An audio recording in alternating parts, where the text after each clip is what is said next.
ada pertanyaan simpel. Pertanyaannya apa? Nah, begini. Ini kan dalam bensin, dalam tangki. Ini kan nyala harus pakai ada arus listrik. Nah, pertanyaannya gini, kenapa kok nggak konslet? Padahal terendam bensin, sedangkan ini ada arus. Nah, itu pertanyaan sederhana, cuman kan. Assalamualaikum warahmatullahi wabarakatuh. Ketemu lagi di Santo SBM Channel. Kali ini saya mau membahas tentang fuel pump atau pompa bensin. Nah, barangnya pompa bensin itu seperti ini. Kalau di sepeda motor, ini yang saya bawa sepeda motor Honda ya. Kondisinya seperti ini. Terus saya hanya ingin memberitahu bahwa apa saja sih komponen yang sering rusak pada fuel pump. Jadi kalau sepeda motor ini fungsinya kan untuk memompa bensin supaya dia bisa keluar lewat lubang ini. Nanti disalurkan ke throttle body, injektor.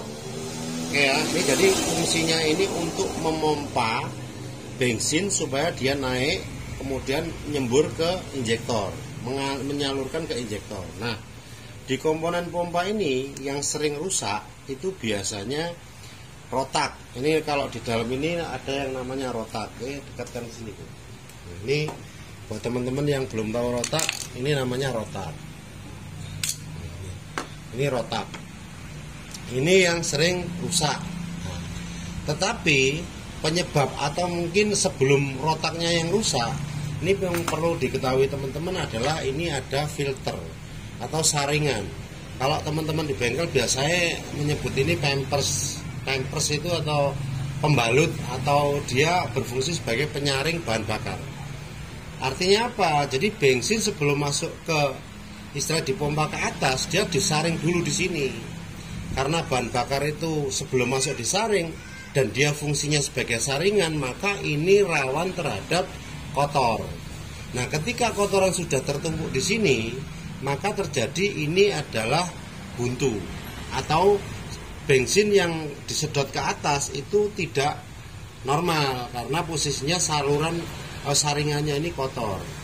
Nah, buat teman-teman kalau seumpama menemukan mungkin performance sepedanya kurang maksimal atau mungkin istilahnya tarikannya tidak enak atau mungkin digas sudah terasa berbet atau dan yang lain-lain, sebelum mengganti rotak paling tidak minimal ini dicek dulu filternya, apakah filternya bersih atau kotor.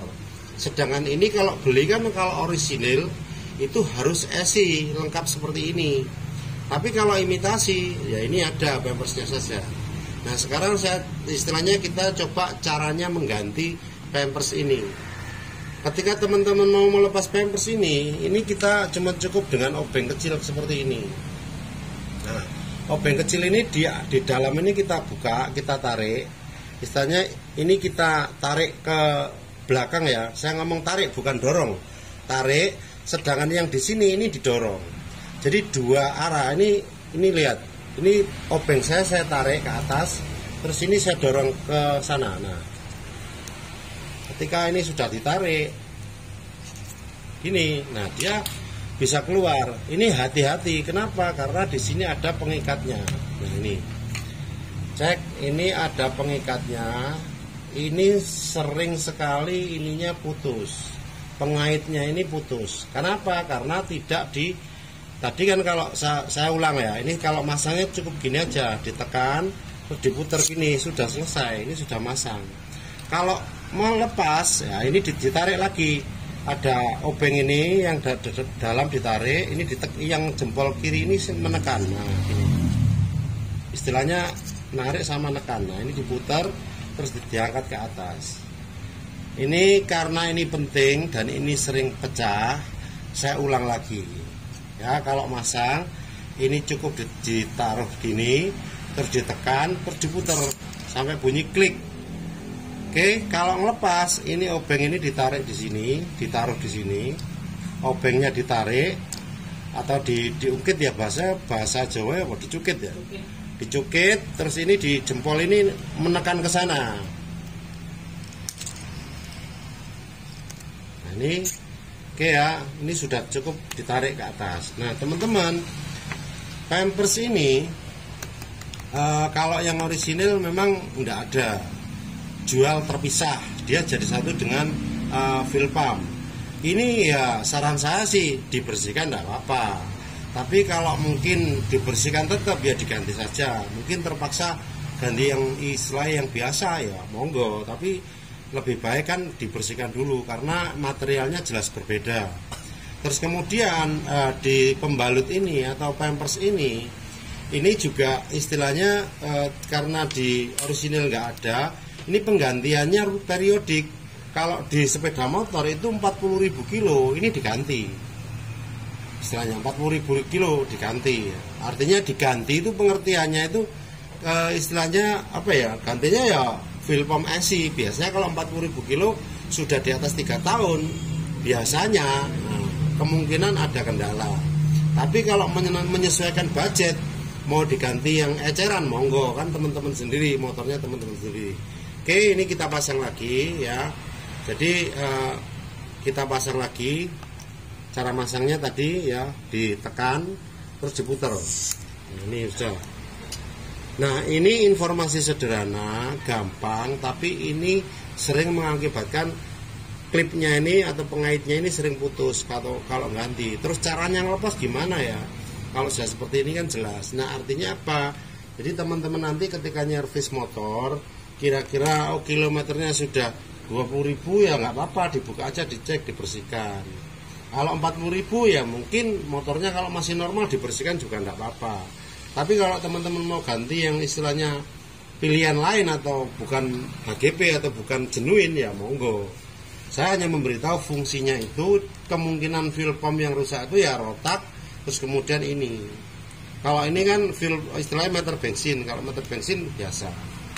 Oke, mungkin itu dulu. Kira-kira di lapangan apa, Bet? Nah, ini pernah Pak, ada pertanyaan simpel. Pertanyaannya apa? Nah, begini. Ini kan dalam bensin, dalam tangki. Ini kan nyala harus pakai ada arus listrik. Nah, pertanyaannya gini, kenapa kok nggak konslet? Padahal terendam bensin, sedangkan ini ada arus. Nah, itu pertanyaan sederhana, cuman kan spontan spontan kita nggak bisa jawab Pak. Ya, buat teman-teman ya, ini mungkin ya kalau kurang bener ya mau dimaafkan. Ini sepengertian ayo. Ya. Jadi kalau kita ngomong ini ada dinamo kan berputar, dia butuh arus kan untuk menyalakan. Tapi kabelnya kan nggak konslet kan untuk menyalakan ini, terpisah. Terminalnya kan terpisah. Ini contohnya kan ini. Ini kan terminalnya kan terpisah, positif negatif di sini kan. Berjarak ya Pak. Nah, yang perlu teman-teman tahu, di bahan bakar bensin itu kan olahan dari minyak toh. Minyak itu kan zat alkana, bahasanya ngono ya. Zat alkana itu non elektrolit. Jadi sudah diolah. Jadi dia tidak mengandung, bukan penghantar arus. Ngono loh. Karena itu alkana. Apa alkana? Yo browsingan nang Google. Pertanyaan ini kalau di air konslet nggak? Konslet no. Karena air itu bukan alkana. Air itu termasuk penghantar arus. Dapat menghantarkan. Iya benar. Artinya apa? Jadi kalau bensin itu istilahnya bensin itu alkana. Makanya dia non elektrolit. Kan ono ya? Jadi dia bukan penghantar arus. Tapi kalau air bukan alkana, dia masih bisa menghantarkan arus, ngono ya. Makanya dia nggak konslet, nggak terbakar. Balik kobong lucu Pak, maksud sepeda motor dipasang kok kobong, paham nggak? Jadi dulu sebelum ada fuel pump, kalau ngomong lo ya arus lo ya, sebelum ada fuel pump sudah ada meter bensin terendam loh ya. Cuman bedanya dia tidak ada dinamonya, tapi kan ada arus juga. Tapi karena ini mengandung istilah mengandung atau termasuk alkana, maka dia bukan penghantar arus karena non elektrolit. Iku saya ngertiku, salah yo. Ya monggo cari kebenarannya monggo. Kita cari sama-sama. Tapi setahu saya itu pendapat saya. Buat teman-teman monggo dicari, kalau memang ada yang lebih betul ya silakan direvisi di kolom komentar. Oke, terima kasih. Cukup toh? Cukup, terima kasih. Mudah-mudahan ada manfaatnya. Selamat belajar. Wassalamualaikum warahmatullahi wabarakatuh.